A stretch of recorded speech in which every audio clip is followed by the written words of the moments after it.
Assalamualaikum warahmatullahi wabarakatuh. Siswa-siswi SMA Al-Ijtihad yang Ibu banggakan, bagaimana kabarnya hari ini? Sehat semua ya.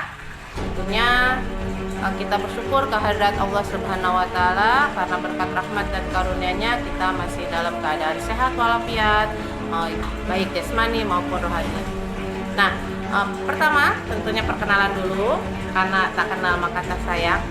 Nama Ibu Dini Nur Komarawati, bisa dipanggil Bu Dini.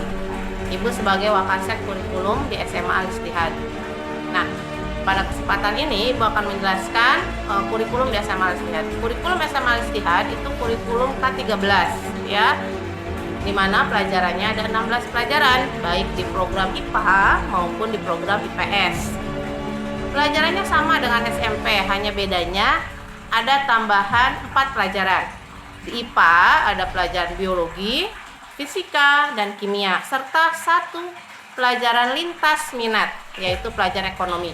Jadi anak IPA tetap belajar ekonomi, ya. Jadi ekonomi tidak hanya ada di IPS, di IPA juga ada.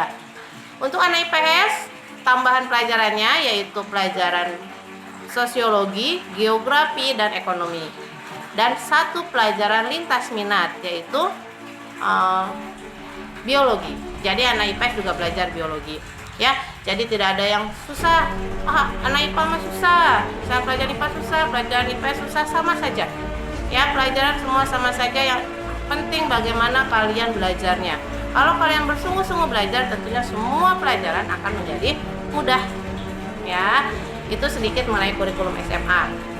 Yang kedua, Ibu akan jelaskan mengenai bagaimana pembelajaran di masa pandemi. Kalau sekarang bilangnya pandemi, ya, pandemi COVID-19. Berdasarkan keputusan pemerintah, ya, sekolah belum boleh menyelenggarakan pembelajaran tatap muka. Jadi kalian belum bisa belajar di sekolah. Memang sangat disayangkan. Ini bukan kemauan Ibu, bukan kemauan sekolah, bukan kemauan kalian, bukan kemauan siapapun. Tapi memang keadaannya seperti ini, ya. Pemerintah membuat keputusan di mana memang sekolah belum boleh buka, ya, anak-anak sekolah belum bisa belajar di sekolah. Ya, jangan bersedih, jangan berkecil hati, tapi tetap semangat. Ya, dimanapun kita bisa belajar. Yang penting niat kita. Kalau niat kita belajar, mau di rumah, mau di sekolah, kita pasti belajar. Tapi kalau niat kita main, ya di sekolah juga bukan belajar, malah main jadinya, bolos dan segala macam, ya. Jadi tergantung niat kita. Kalau kita berniat untuk belajar, walaupun di rumah kita akan tetap belajar, ya. Lalu bagaimana belajar di rumah?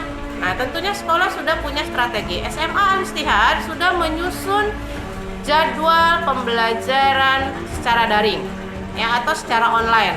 Ya, sekarang bilangnya daring online sama, ya, secara online. Tekniknya, pertama, sekolah sudah menyiapkan jadwal dari hari Senin sampai Jumat belajar secara online, ya, melalui WA. Jadi kalian harus minimal memiliki WhatsApp atau WA di handphonenya. Bu, bagaimana yang tidak punya handphone? Kalian bisa minjam ke orang tua atau ke saudara, ya. Jangan sampai karena misalnya tidak punya handphone tidak mau belajar, jangan begitu. Kalau yang betul-betul terkendala mengenai handphone, tidak ada handphone, guru akan standby di sekolah, ya, untuk memberikan tugas. Kalian yang tidak punya handphone sama sekali bisa datang ke sekolah untuk mengambil tugas, ya, dengan tentunya memperhatikan protokol kesehatan, ya, pakai masker, cuci tangan tentunya, dan menggunakan pakaian bebas. Oke. Jadi yang pertama sudah ada jadwalnya, kedua minimal memiliki handphone. Yang tidak punya handphone bisa datang ke sekolah, mengambil tugas ke sekolah, ya, dengan memperhatikan protokol kesehatan. Lalu yang ketiga, kita juga akan membuat grup belajar zonasi, kelompok belajar zonasi. Jadi nanti yang daerah Gunung Menyan, nah, akan berkelompok 10 orang, ya, nanti dibentuk oleh sekolah kelompoknya, ya, 10 orang untuk belajar di rumah siapa, nanti gurunya datang. Atau kelompok Cimayang, kelompok Gunung Bundar, kelompok Segok misalnya, nanti akan dibuat kelompok-kelompok. Nanti guru akan berkunjung ke kelompok-kelompok belajar tersebut, ya. Nah, itulah beberapa teknik yang sudah disiapkan sekolah untuk pembelajaran daring ini. Ya, pembelajaran daring akan terlaksana dengan baik jika kita semua kompak. Ya, guru kompak, kalian juga kompak dalam belajar. Ya, kalau guru sudah menyiapkan tapi kalian malas, daring atau tidak ada semangat, ya tidak akan terlaksana dengan baik. Ya, tentunya pembelajaran ini akan terlaksana jika kita semua bekerja sama, semangat dalam melaksanakannya. Oke. Yang ketiga, lalu bagaimana teknik saya atau strategi kalian dalam menghadapi pembelajaran daring? Pertama, tentunya siapkan kuota. Kuota mahal, ya. Makanya kalian bisa-bisalah menghemat. Misalnya kalau dikasih uang jajan, hemat-hematlah. Kalau sudah punya kuota, hemat-hematlah. Jangan kuotanya dihambur-hamburkan untuk nonton YouTube, untuk download video yang kurang bermanfaat. Sekarang fokus saja kuotanya gunakan untuk belajar dulu. Ya, mudah-mudahan 1 bulan, 2 bulan ke depan bangsa ini sudah bisa terbebas dari wabah COVID-19.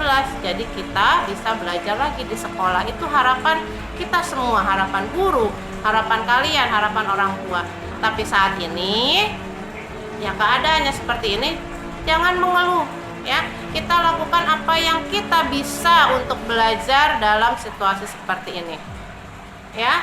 Kalau mengeluh tidak ada gunanya, tidak akan menyelesaikan masalah. Kita manfaatkan saja. Harus belajar online, ya belajar dengan semaksimal mungkin. Ya. Tadi hemat kuotanya. Kedua, kalian juga harus mengikuti jadwal belajar daring dengan baik. Nanti jadwal belajar kita kan Senin sampai Jumat dari jam 7.15 sampai 11.20 menit. Nah, tepat waktu, ya. Walaupun belajar daring bukan berarti kalian tidur bangun jam 10, bangun jam 11, ya udahan belajarnya. Ya. Bangun seperti biasa, bangun subuh, mandi subuh, ya, sholat subuh, ya, pagi-pagi sudah sarapan. Jadi jam 7.15 sudah siap-siap untuk melaksanakan pembelajaran daring. Karena setiap hari akan diabsen. Bukan berarti pembelajaran daring itu tidak diabsen. Tetap nanti akan diabsen secara online oleh wali kelasnya. Ya, jadi tetap diabsen. Ya, nanti akan diabsen secara online. Nanti disediakan aplikasi absen online oleh sekolah. Ya, untuk kalian absen setiap hari. Jadi kalian harus tetap mengikuti jadwal dengan baik. Yang ketiga, ya, bagi waktu dengan baik. Kapan waktunya main, kapan waktunya belajar, ya. Toh belajar online tidak lama, hanya dari jam 7.15 pagi sampai setengah 12. Sisanya bisa untuk istirahat, kan, untuk bantu orang tua, untuk menyelesaikan. Jangan lupa tugas-tugas dari sekolah diselesaikan dengan baik, dengan tepat waktu. Jangan menumpuk tugas. Semakin numpuk tugas, nanti semakin malas mengerjakannya. Ya. Mungkin pada kesempatan ini itu saja yang Ibu bisa sampaikan, ya. Jadi diingat bahwa baik program IPA maupun program IPS tidak ada yang sulit. Bagaimana kalian belajarnya? Semua semua pelajaran akan mudah jika belajar dengan baik. Yang kedua, kita masih belajar secara online, ya. Itu hasil keputusan pemerintah, kita laksanakan dengan baik. Ya, laksanakan dengan semaksimal mungkin, ya. Jangan mengeluh, tetap semangat, ya. Yang ketiga, tadi baik-baiklah mengikuti pelajaran online, hemat kuotanya, ya, tetap semangat, ikuti jadwal pembelajaran online dengan baik. Mungkin itu saja dari Ibu, ya. Lebih ataupun kurangnya nanti akan disampaikan kembali oleh wali kelasnya saat pertemuan di sekolah. Jadi kalian akan dikumpulkan dengan kelasnya masing-masing, dengan wali kelasnya, dengan waktu yang berbeda-beda, tidak bersamaan. Ya, misalnya 10 IPA 1 hari Senin jam 7.30, 10 IPA 2 jam 10 misalnya, dengan wali kelasnya masing-masing. Ya, nanti akan dijelaskan lebih lengkapnya. Itu saja, ya. Salam sayang, salam kangen, salam bangga dari Ibu. Semoga kita bisa tepat bertemu di sekolah, bertatap muka seperti sedia kala. Jangan lupa berdoa, semoga situasi ini cepat selesai. Kita kembali ke situasi yang normal sehingga kita bisa belajar bersama kembali di sekolah. Semangat selalu, ya. Wassalamualaikum warahmatullahi wabarakatuh.